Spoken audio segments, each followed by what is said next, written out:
I'm Jonathan Pell and I'm the Chief Executive Officer of Adam Smith International. Since becoming CEO, one of my top priorities has been to reinforce a culture of integrity in the company and also to provide our staff, our partners and our associates with easy access to guidelines and information on where to go for help. Our Code of Conduct does exactly that. In this video, you will hear from staff in our legal ethics and compliance team, and also from colleagues who will talk about how we bring the Code of Conduct to life in our everyday work. The Code of Conduct is a mirror. It is a useful reflection of the people with huge commitment to doing the right thing that I have the pleasure of working with every day.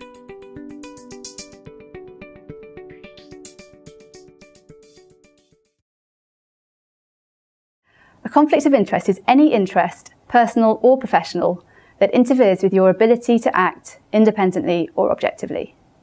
It's really important that you declare any interest you may hold to your line manager or to your program manager. I think that matters a lot because in this industry, a lot of what we do is we try to provide equal opportunities to people. And so it's normal that we also make sure that within the industry, how we work with partners, how we work with advisors, how we work with other suppliers, that we make sure that there's equal opportunity for everybody, that there's a equal level like playing field for everybody. I think the first thing that's very important is having an understanding of what are some of the triggers of conflict of interest, what are some of the situations that might occur in this context where there is a conflict of interest. And when we come across that kind of situation, that we are transparent about it and it's reported. And then once it's been established that there is an actual conflict of interest, that we look at the specifics of the situation to kind of mitigate that conflict. The one that's most common is the situation in which we are designing a piece of work for a client that then could be subsequently tendered into a larger program that we may have an interest in delivering. So managing that design to delivery contract arrangement is quite important for us to be able to manage perceptions of clients and also manage the people who are involved in the design to ensure that we're not gaining an unfair advantage for the contracting of the subsequent downstream work. We would usually look at setting up an ethical wall around those individuals so that we didn't use the information that was generated for a client for a specific purpose for our own commercial gain unfairly. So, trying to isolate those people from the bid effort. Once the information was released into the marketplace, we would then look to draw them in, but not up until the point at which we felt the information was fairly available in the marketplace.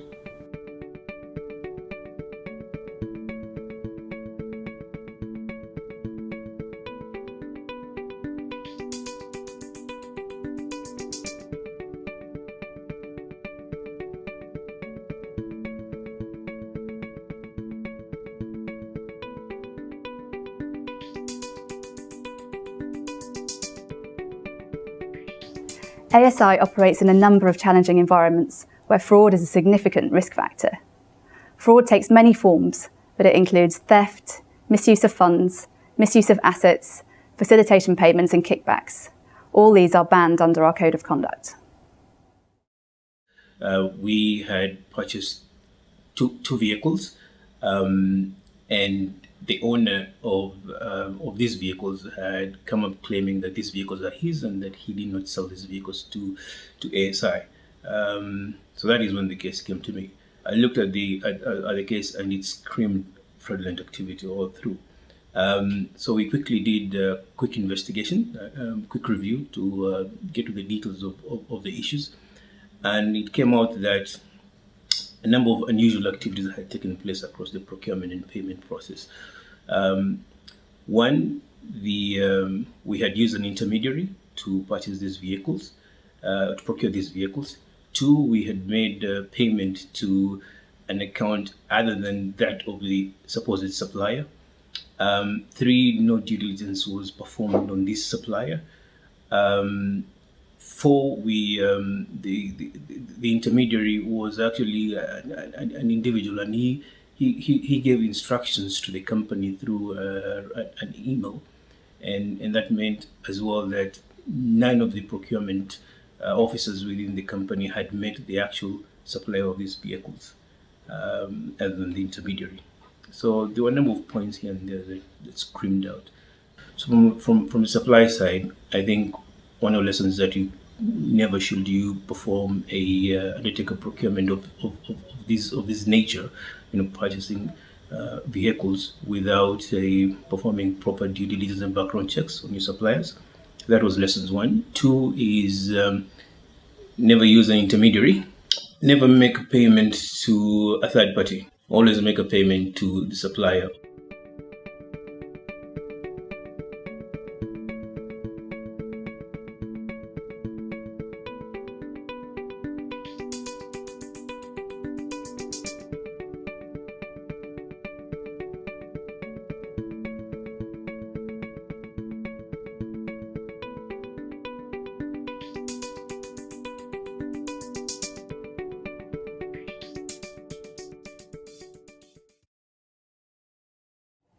This is essentially doing your homework on a third party before you start working with them.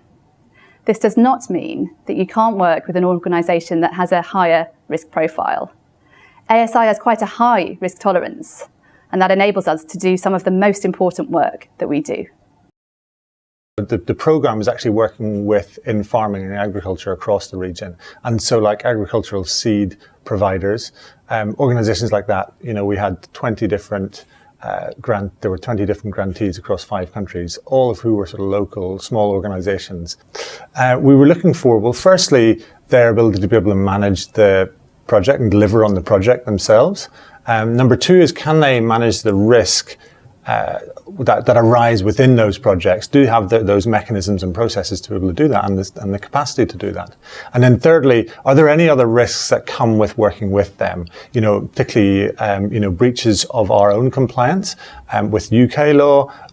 Is there anything that could arise as we have responsibility for them as our suppliers? Getting the right information from these organizations can be really difficult. Often we're expecting quite a high level of written information to sort of prove, that they can, deliver the work they need to, they can manage the risks, that they don't have any sort of skeletons in the closet. It's really difficult to get that level of kind of written information that we need as sort of proof for due diligence, especially whenever we are subject to English law, where the bar is quite high. And actually for all of the providers that we are, the options that we have for third parties, actually their bar may be much lower in many cases. So just trying to work out, well, how much should we expect can be really difficult. We need to go through the process to get as clear an idea as we can on those 3 things. Can they deliver the project? Can they manage risks? And do they have any other sort of residual risk? Over the last year, I've been focused on enhancing ASI's approach to third-party screening. When we talk about third-party screening, we're referring to the process by which we assess the suitability of the providers of goods and services and other partners we engage both at the programme and corporate level. So this could be a provider of office equipment in Nairobi, or it could be a construction company in Nepal. Currently, the third-party screening manual applies to all third parties with an aggregate annual spend over £50,000. The main driver for third-party screening is the need to protect both ASI and our clients from a number of risks, ranging from fraud, bribery and corruption, terrorist financing, sanctions breaches, as well as modern slavery and human trafficking. We stay on top of these risks by using international compliance screening software, which monitors sanctions lists, blacklists, and thousands of media sources.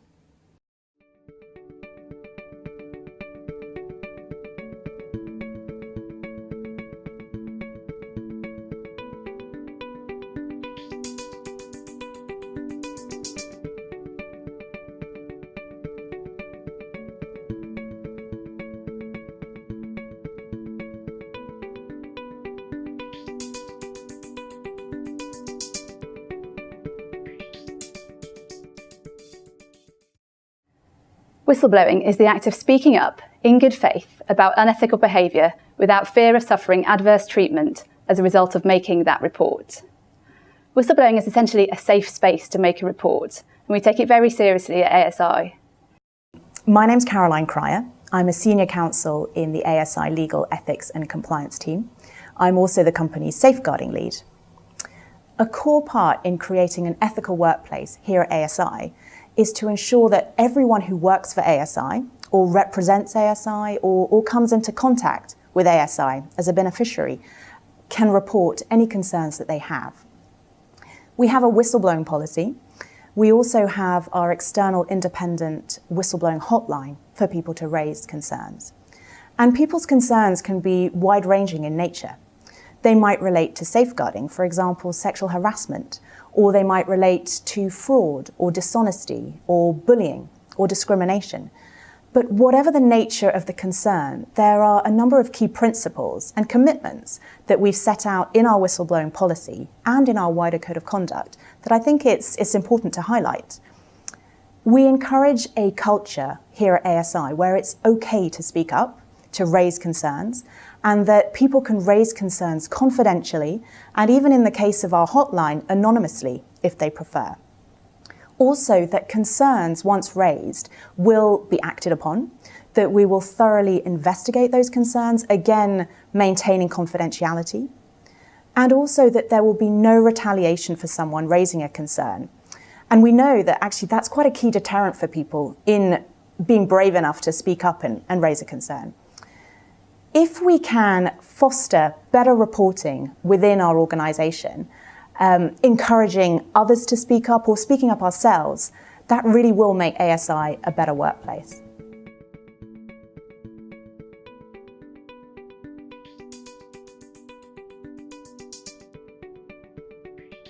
Hello, my name is Jaya, and I'm here to represent the board of ASI to give the Code of Conduct our full and unequivocal support. The code is extremely important. Why? Because it means, for example, that we do thorough due diligence with third parties. For example, the companies or the partners that we are working with. It means saying when there is a conflict of interest. And why? So that we can be independent and objective in the work that we do. It means reporting fraud. And as we know, fraud comes in many and varied forms. It means speaking up and not being afraid to do so when we see bullying, harassment, or indeed any unethical behavior. It is only together that we can make this code work. It is your code, it is my code, it is our code.